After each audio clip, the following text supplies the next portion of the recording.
Hi everyone, welcome back. Thanks for joining us today. We've got a brand new story to share with you. So let's begin. My name is Gary. It was the weekend, and Heather, my wife, was away at some family gathering, something I was supposed to attend. But truth be told, I just wasn't in the mood. I had a rough week at work, so I needed a break badly. I decided to stay home, catch up on some personal stuff, and hopefully recharge a little. I spent the Saturday afternoon in our shared bedroom, just lying there on the bed. I had my laptop open, sorting through a few emails that had piled up. And while I was going through a particular email, I realized I needed a pen. But the one I had been using had stopped working because the ink had dried up and I couldn't write a thing with it. I could have gotten up and walked to the desk, but the idea of doing that seemed like more effort than I was willing to put in at that moment. Instead, I started scanning around, trying to see if I had a spare pen lying around somewhere close by. The drawer on my side of the bed was the first place I checked, but as luck would have it, it was empty. Nothing but old receipts and some random pieces of paper. I thought maybe I'd find something better in Heather's side of the bed. It was filled with bits and pieces of her personal things. She always kept her drawer neat and organized. I never really bothered with her drawer before, but that day, my pen situation had me desperate. So I slid open the drawer on her side and checked through things. There was a box of condoms, buried under a stack of papers, almost hidden. I can't tell you how confused I was. Heather and I never used protection. Not in 8 years of marriage. It was always understood between us. No need to talk about it. I checked the box. It was partially open, and one of the condoms was missing. That set my brain into overdrive, trying to figure out how to make sense of it. I just sat there wondering why she would have this here. I mean, we haven't been intimate in a while. Things had been distant between us, and I couldn't put my finger on why. We were kind of in a dry spell, emotionally and physically. That's when the reality hit me. Something wasn't adding up. Maybe she was hiding something. Maybe I had missed something. But the thought that came to my mind first and foremost was that she had been cheating. I didn't want to believe it, but that's what the box represented to me. There I was, sitting on the edge of the bed, staring at the box of condoms. This wasn't something that could be easily ignored. There was a good chance Heather had been hiding something. Was she cheating on me? Had she been seeing someone else? The worst part was that I wasn't even sure what to do with this information. How could I prove anything? I didn't want to jump to conclusions. But how else could I make sense of this? I couldn't confront her without proof. I had learned that lesson the hard way years ago when I thought she was having something with her ex. I had been wrong then. I wasn't going to make the same mistake again. So for the rest of the night, I was playing out scenarios in my mind, wondering if I was reading too much into it. But the more I thought about it, the more it seemed like my suspicions were right. I needed to find out the truth. The first thing I did was snap a photo of the condoms in the pack. After the photo, I carefully placed the box back in the drawer, just as I had found it. I wasn't stupid enough to mess up and tip her off. She couldn't know that I had discovered it yet. By the next day, I went out to Walmart and picked up a few hidden small cameras. I had to be careful where I placed them.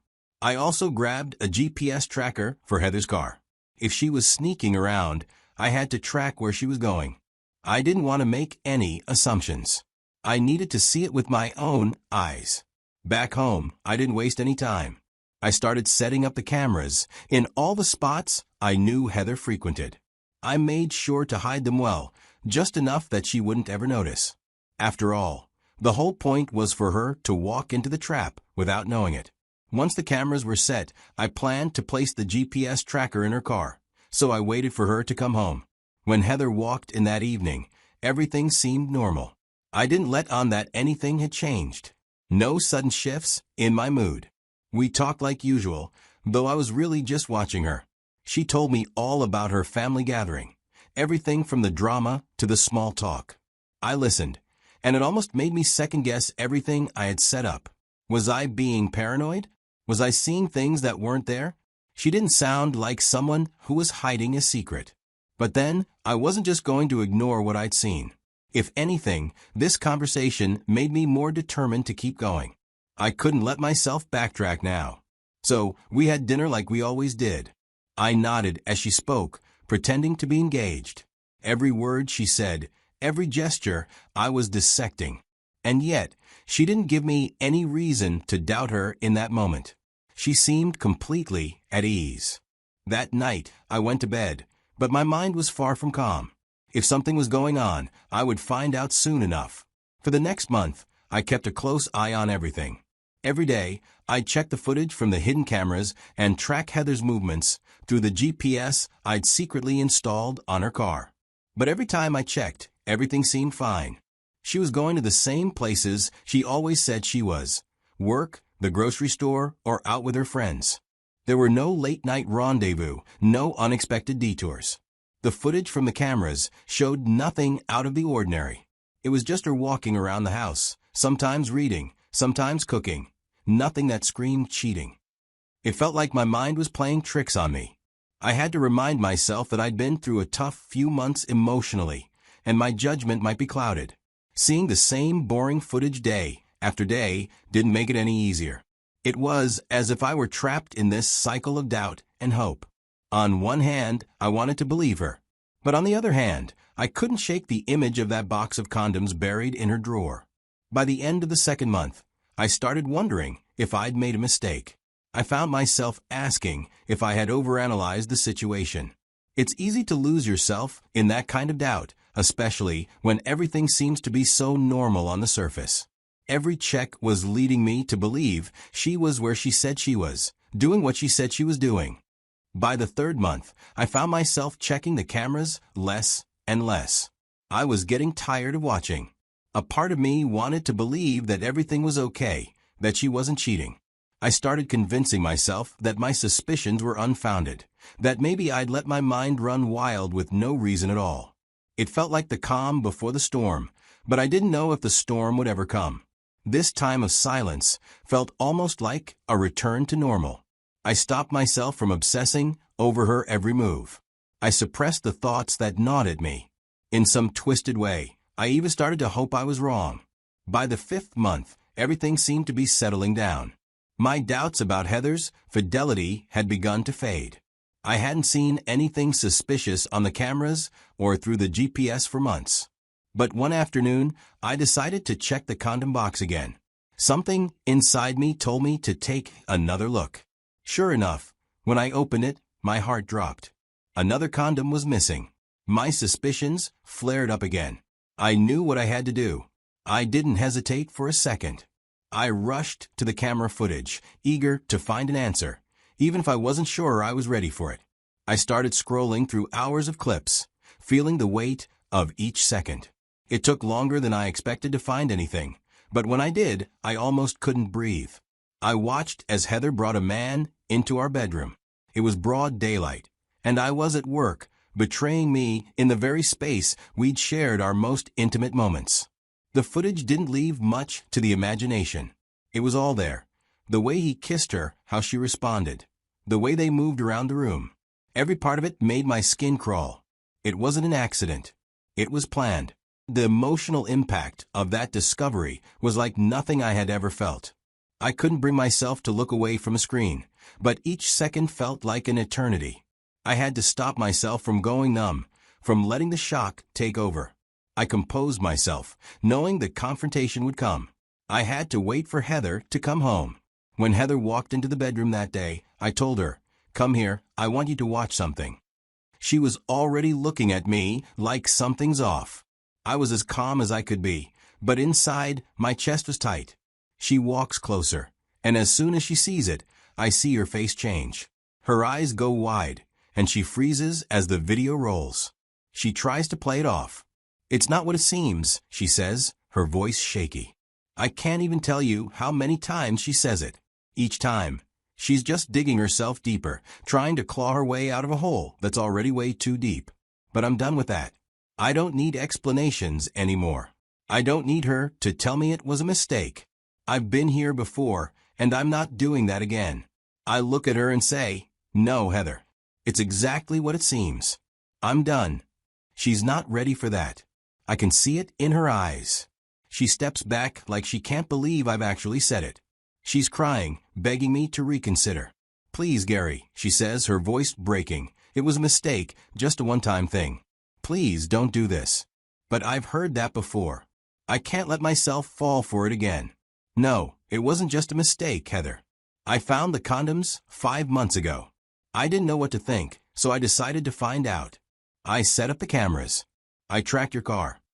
The look on her face when I told her that was like I'd just hit her with a ton of bricks. She's speechless, like she can't even process what I've said. The tears keep coming, but now there's fear behind her eyes. I know what you've been doing, I tell her. And now you need to pack your things and leave. You've got one choice, pack up or I send this video everywhere. She's shaking now, crying harder. Please, Gary, don't. It was a mistake, just a one-time thing. I swear. But it doesn't matter anymore. I've made up my mind. It's not a mistake. It's a choice. I can't lie, part of me wants to feel sorry for her, let her apologize, and pretend like nothing ever happened. But I know that's not going to work. She doesn't speak for a long time, but the look on her face says everything. She knows it's over. I watch her gather her things, slowly and without a word. She doesn't try to fight me anymore. She knows there's nothing left to say. The next day, I called my lawyer first thing in the morning. It was a decision that felt right in my gut, even though I hadn't fully processed the emotions yet. Divorce wasn't something I ever thought would be part of my life story, but I dialed the number of my lawyer to make it official, for my peace of mind, and for the freedom I could feel waiting on the other side. By the end of the week, the divorce agreement was on my table. Heather had already left by then. She packed up her things and moved out to stay with a friend who, in all honesty, probably didn't know the whole story. She tried to be the peacekeeper, the one who would try to bring us back together. But I knew deep down that there was no saving. The marriage was broken, and no amount of mediation or kind words could undo what had already been done. As Heather was staying with her friend, I couldn't help but wonder what exactly she had told her. What version of the story had she shared? Did she admit to everything? Did she tell her friend about the cameras, the tracker, the betrayal? Or did she try to paint herself as the victim in all this? I didn't ask. I didn't care to hear her side anymore. When her friend reached out to me, I asked point blank if Heather had been honest with her. The answer came quickly enough. Yes, she told me you caught her cheating and sent her away. I didn't know whether to be furious or just laugh at how easily everything had crumbled. Ask her for the rest of the story, I told the friend. It wasn't my job to tell the world what had happened. The divorce was finalized without much hassle. Heather signed the agreement, and we split the joint account fairly, I suppose, considering everything. The house was mine to keep. It was the least I could get out of the mess. I'd worked hard for it. Heather didn't contest anything. She took what was left and walked away, leaving me with the house and the peace I'd been longing for. But here's the thing, I didn't share the video. I wanted to give Heather some dignity, even if she didn't deserve it. Let her leave with some shred of pride, even if she had torn apart everything that should have mattered to us. As I sat back and thought about everything that had unfolded, I realized I was finally free. And Heather was free, too. She could live however she wanted now, without the constraints of a relationship she had already abandoned. But, in the end, it was at the cost of everything we had built together. The marriage was over, and though it stung, I knew I had made the right choice.